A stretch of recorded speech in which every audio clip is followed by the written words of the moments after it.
My first guest is a young English actress. You'll know her best as Hermione Granger in the Harry Potter movie. She is Emma Watson. Lovely to see you. Good to see you, Jonathan. Beautiful and talented, a young actress. You know what, we've all watched Emma grow up, haven't we? She's gone from being a sweet young girl performer to a beautiful and skilled young actress. And Emma, I think of you as a bit like Miley Cyrus. Thank you. Yeah. But a lot less terrifying. I did see that episode. Yeah. I did see that episode. Yeah. See my movie. It's much better. Well, don't you bully me as well. I'm still in counselling for Miley's encounter. How lovely to have you here, though. Emma Watson, ladies and gentlemen. Shall we get my first guest out, ladies and gentlemen? Yeah. Before we do, let's have a look at her as a much younger Hermione in the brilliant Harry Potter and the Philosopher's Stone. One of the wizard's most rudimentary skills is levitation, or the ability to make objects fly. Wingardium Leviosa. Off you go, then. Wingardium Leviosa. Wingardium Leviosa. Wingardium Leviosa. Stop. You're going to take someone's eye out. Besides, you're saying it wrong. It's Leviosa, not Leviosa. You do it then if you're so clever. Go on. Wingardium Leviosa. Wingardium Leviosa.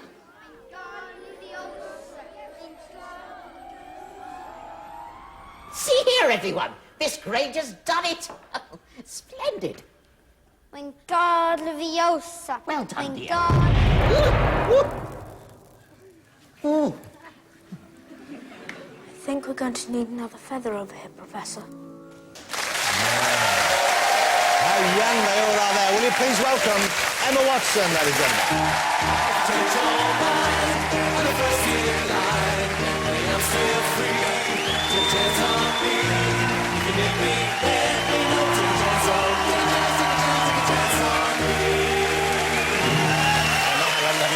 Coming out, Emma Watson, mind the step, here we go.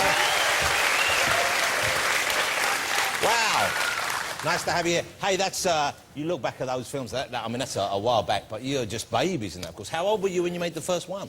I was about 10 years old. I just turned 10. 10 years old, and that's what, so you're 18 now, is that right? Or just I'm about to 19. 19? Okay, so way back, and you all look so young. I mean, Dan in particular looks tiny. He looks like he's about 6. He was small, though. He was. Yes, and he's grown a bit.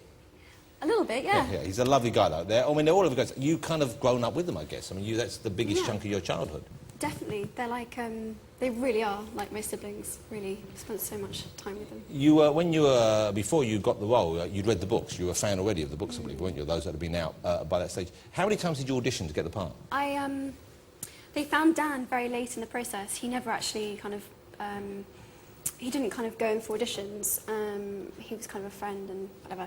Anyway, so kind of they were trying to find the right Harry to go with. I think they had Rupert and I in place earlier on. So they found you already? They found us, and we kept auditioning with lots of different potential Harrys. So I did 8 auditions, maybe 8. Wow, something like 8 that. with different. But you knew you had the part already when you were doing those auditions. No. That must have been just quite an awful ordeal then, in some way.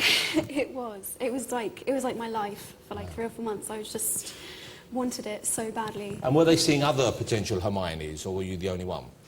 Actually, they were. I remember being devastated coming into the studio and seeing another little girl who had actually been in films before. And I was like, oh, I'm never going to get it. She's had previous acting experience. She's, it's all over type thing. My dream is over. And to make matters worse, she was playing cards with another Harry. And I was like, oh my God, they're making friends already. I'm definitely not going to get it. So by the time I got to my audition, I was just in pieces. I know who you talk about, and that Dame Judi Dench is a bitch. She can play young as well, she can do the young parts. But you must have been, so the moment when you found out you had it, how did that happen? Who broke you the news to you?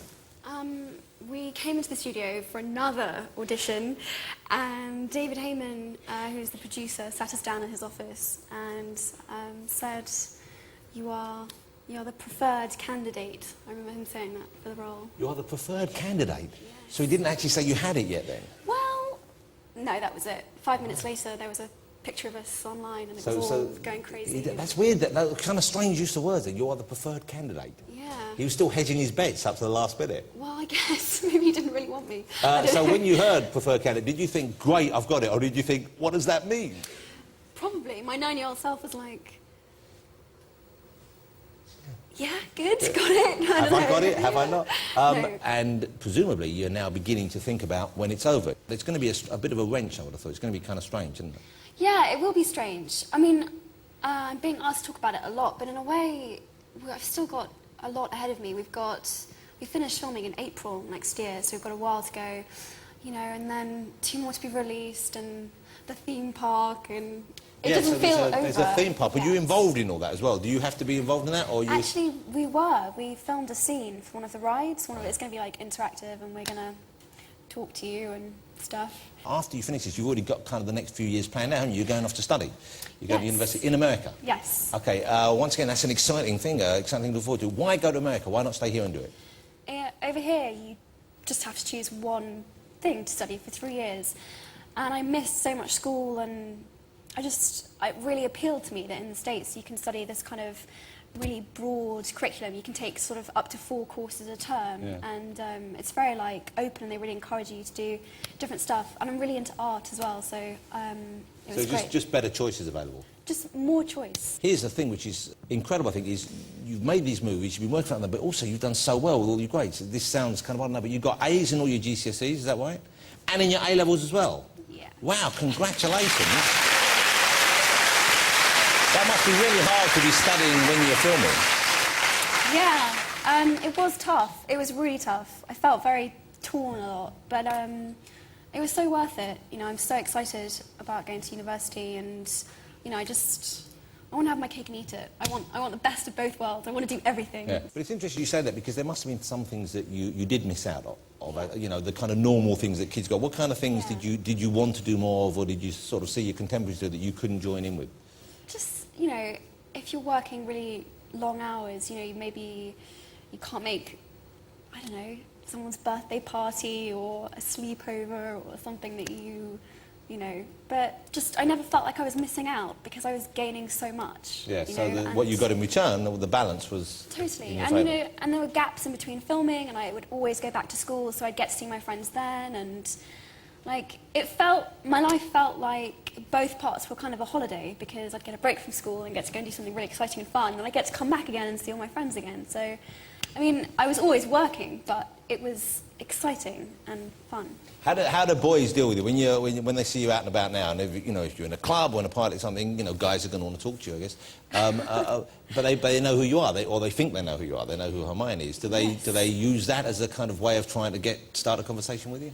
It's amazing how many, I don't think you can even call them chat-up lines, you can get out of broomsticks and wands and...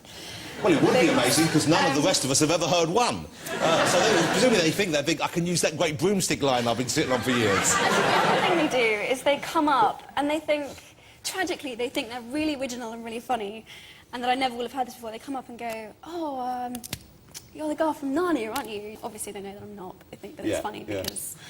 whatever. I don't really know why they think it's funny. It's not actually that funny. But, it's like, it's the 10th time I've heard that. Or maybe it was Lord of the Rings that some other guy 2 minutes ago did. But, I like the fact that obviously the guys, they do the gang, you're going, they're like that. Yeah, you're the girl from Narnia, innit? You're the Lord of the Rings king, innit?